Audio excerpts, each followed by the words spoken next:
are found to be true. All right, for now, thank you very much indeed.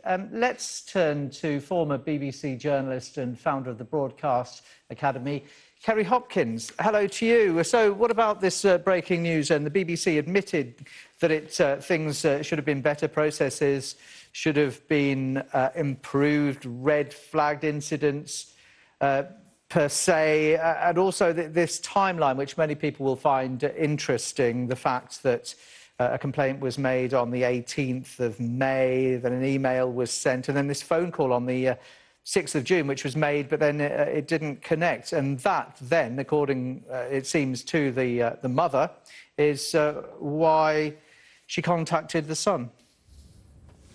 Yes, I mean, good, sort of reacting in a good way when it comes to crisis comms needs to be done very quickly. And I think it's great that Tim Davie has released this timeline just now, because now it's answering some questions that have been going on for the last few days. I think actually originally, given that the complainant contacted the BBC and the BBC contacted the complainant roughly within 24 hours later, is reacting pretty quickly. And Tim Davie did say today that the original email didn't sort of say anything that was illegal. So maybe that's why they haven't reacted as quickly. But I think lessons will be learned that they need to perhaps escalate this to Tim Davie much sooner, even if it doesn't sound like it's illegal on the face of it, to sort of, do you see where I'm coming from? Well, I suppose, as one of our guests was saying, the BBC have hundreds of complaints. Sometimes it may be said that it's hard to know what is genuine. But do you think in an organisation, if a complaint has been made against a specific individual, which must have happened here, it was 7 weeks before the presenter in question was contacted and was spoken to?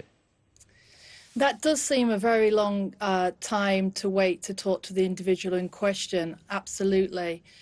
I think, you know, this is, the BBC have, well, in organisations that are as large as the BBC, there are undoubtedly a lot of people doing things that, you know, might be considered unethical or illegal. And in this case, you know, certainly we don't know the facts. I'm certainly not saying that anyone has acted like that at the moment. But the BBC have had a lot of, you know, negative press recently. And this isn't just in the UK. They've got the BBC studios, which are operating all around the world. So the BBC is a brand across the world. So this, you know, it's in the Washington Post, it's in the New York Times, it's in El País in Spain, I was reading on the way here. So the reputation of the BBC in the UK is different to the way it's seen worldwide. So they can more or less take it or leave it compared to us, which, you know, because it's a public service broadcaster. So this is certainly news that Tim Davie and the BBC won't want right now, particularly because they'll have the launch of new films, new TV shows from BBC studios that really, if they're doing that right now, the question on the journalist's lips isn't going to be a new film or a new TV show. It's going to be, what is the story here? You know, what's the truth? What are you doing about it? Yeah, I mean, he should have been expected to face these questions, shouldn't he, rather than going on about praising the BBC for its annual report, how successful it's been. Absolutely, yes. And do you think heads might have to roll at the BBC, given the delays and the clear admission here certain things have failed?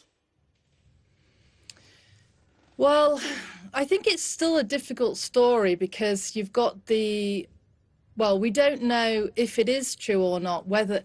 So if you're under 18, receiving, or if somebody's under 18, receiving or sending illicit photos is illegal.